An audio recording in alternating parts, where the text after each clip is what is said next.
Dalam permadani sejarah dunia yang luas, di mana karajan-karajan bangkit dan runtuh, seperti pasang surut, ada kisah-kisah yang memiliki makna mendalam, yang membentuk takdir seluruh wilayah. Salah satu kisah tersebut adalah tentang Kesultanan Samudra Pasai, sebuah nama yang menggema di sepanjang koridor waktu sebagai kerajaan Islam pertama di Kepulauan Nusantara. Ini bukan hanya kisah tentang raja dan penaklukan, ini adalah kisah tentang mercusuar iman, pusat perdagangan, dan tempat lahirnya ilmu pengetahuan yang selamanya mengubah lanskap budaya dan spiritual Asia Tenggara. Perjalanan kita dimulai pada akhir abad ke-13, di ujung utara, Pulau Sumatera. Di sini, terletak di sepanjang Selat Malaka yang strategis, salah satu rute perdagangan maritim terpenting yang pernah ada di dunia. Sebuah kekuatan baru lahir. Selama baru Badibad, selat ini telah menjadi jalur yang ramai bagi para pedagang dari Arab, Persia, India, dan Tiongkok. Di lingkungan yang dinamis dan kosmopolitan inilah Samudra Pasai muncul. Pendiri Kesultanan Perintis ini adalah seorang penguasa lokal bernama Merah Silu. Menurut hikayat Raja-Raja Pasai, Merah Silu bermimpi bertemu Nabi Muhammad dan kemudian dianugerahi nama Islam, Sultan Malik As-Saleh. Konversi legendaris ini menandai berdirinya kesultanan secara resmi sekitar tahun ke-1267.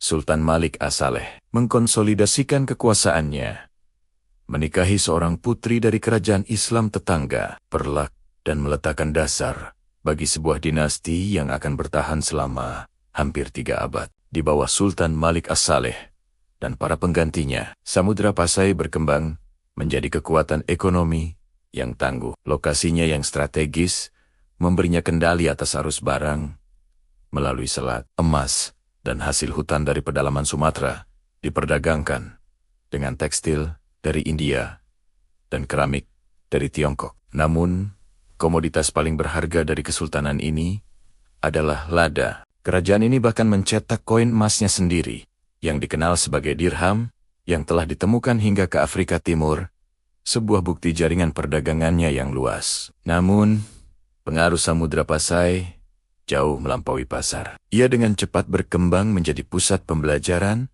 dan keilmuan Islam terkemuka di kawasan itu. Para cendekiawan dari seluruh dunia Muslim tertarik ke istananya. Para sultan adalah pelindung besar seni dan ilmu pengetahuan, menumbuhkan lingkungan intelektual yang membuat Pasai mendapat gelar terhormat Serembi Mekah. Disinilah mazhab Syafi'i, yang tetap dominan di Asia Tenggara hingga kini, pertama kali mengakar kuat. Salah satu catatan paling jelas tentang zaman keemasan Pasai berasal dari penjelajah Maroko yang legendaris, Ibnu Battuta. Pada tahun 1345, dalam perjalanannya ke Tiongkok, kapalnya berlabuh di pelabuhan Samudra Pasai.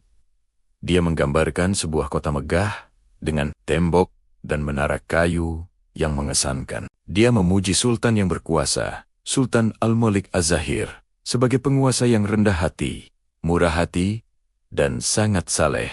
Catatan rincinya memberikan perspektif orang luar yang tak ternilai, mengukuhkan status Pasai sebagai negara Islam yang canggih dan taat pada puncak kekuasaannya. Namun, seperti semua kerajaan besar, zaman keemasan Samudra Pasai tidak dapat bertahan selamanya. Pada awal abad ke-15, kekuatan-kekuatan baru mulai bangkit, terutama Kesultanan Malaka. Dengan lokasinya yang lebih strategis, Malaka segera mengungguli Pasai sebagai pelabuhan dagang yang dominan di selat itu. Sengketa suksesi internal juga mulai melemahkan kesultanan dari dalam. Pukulan terakhir datang pada tahun ke-1521. Setelah bertahan-tahan persaingan, Portugis, yang telah menaklukkan Malaka 1 dekade sebelumnya, mengalihkan perhatian mereka ke Pasai, berusaha untuk memonopoli perdagangan rempah-rempah yang menguntungkan. Mereka melancarkan invasi dan merebut kota. Meskipun kesultanan bertahan beberapa tahun lagi, di bawah kendali Kesultanan Aceh yang sedang naik daun, masa kejayaannya telah berakhir.